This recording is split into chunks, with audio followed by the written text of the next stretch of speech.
One day I played at Erenvale Golf Course. Erenvale Golf Course is a championship golf course in Somerset West, about 50 kilometers outside of Cape Town. And it's a tough golf course, but in a beautiful setting. The course itself has hosted the World Cup of Golf in 1996, and also it hosted the South African Open on a couple of occasions. So it's a lovely golf course to play. But then this one day I played there. On the first tee box, I pulled my driver out of the bag and I immediately noticed there's something wrong with the grip. There were scuff marks on the grip, rubber missing, and it looked like somebody took a big bite out of my grip. Now obviously the first person I suspected was Mr. Min, because Mr. Min, he's forever playing pranks on us. Now, Mr. Min is a real prankster. If you take a golf ball out of your bag and there's something ugly written on it, then you must know it's Mr. Min.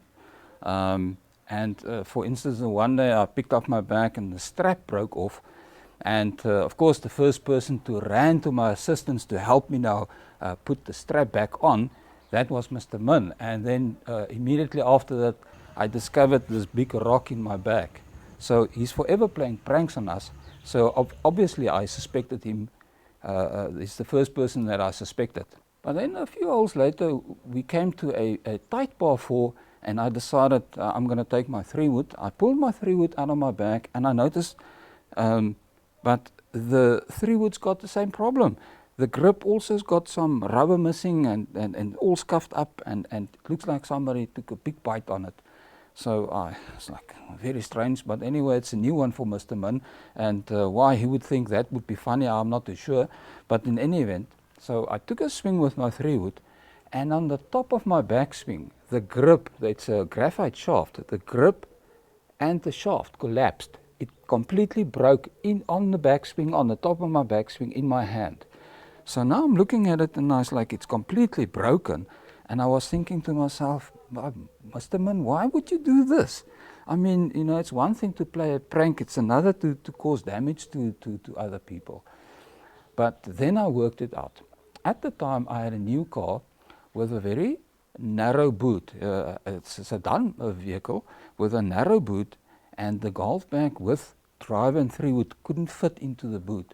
So I had to take out the driver and the 3-wood, put the bag in the boot, and the driver and 3-wood on top of the bag. And I worked out that what has happened is that as I closed the boot, the hinges of the lid, that damaged my 3-wood and my driver.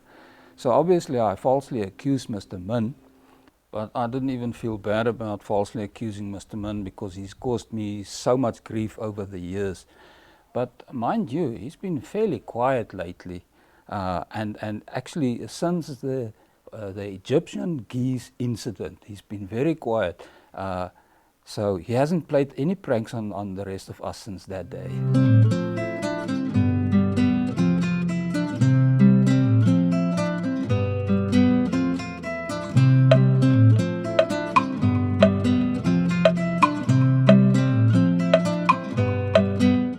So yes, Mr. Min hasn't played any pranks on us since the Egyptian geese incident. And let me tell you about it.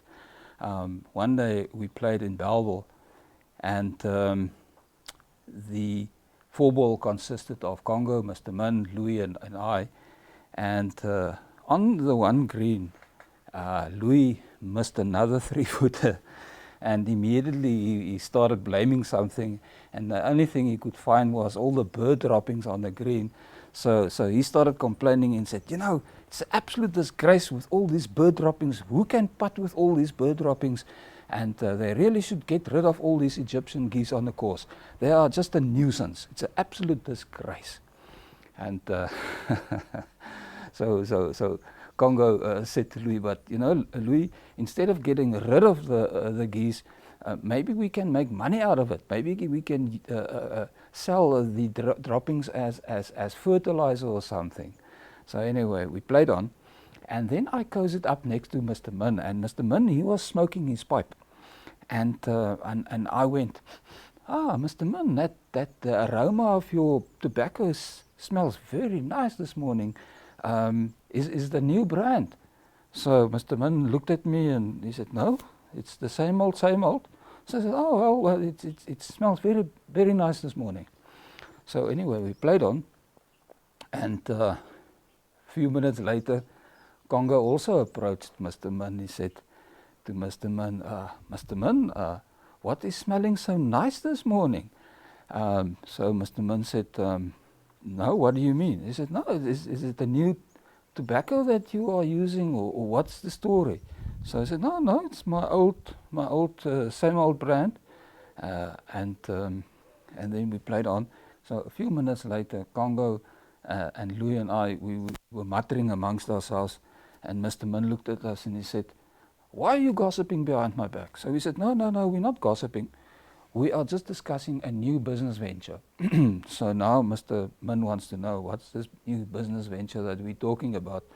And we told him, but we are thinking that what we should do is take these bird droppings and mix it with tobacco, because we can make money out of these bird droppings. So Mr. Min said, "No, man, that's a stupid idea. Who would buy tobacco mixed with bird droppings?"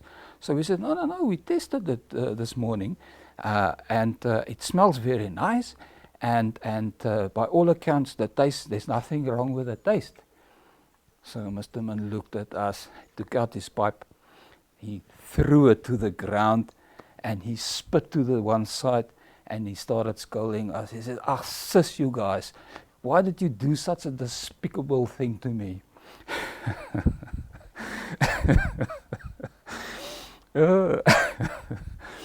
And for the rest of the round, he kept on asking, "Did you really put that in my pipe? Did you really?" And we gave him our standard answer was, maybe not. But yes, since that day, Mr. Min hasn't played that many pranks on us, to be honest.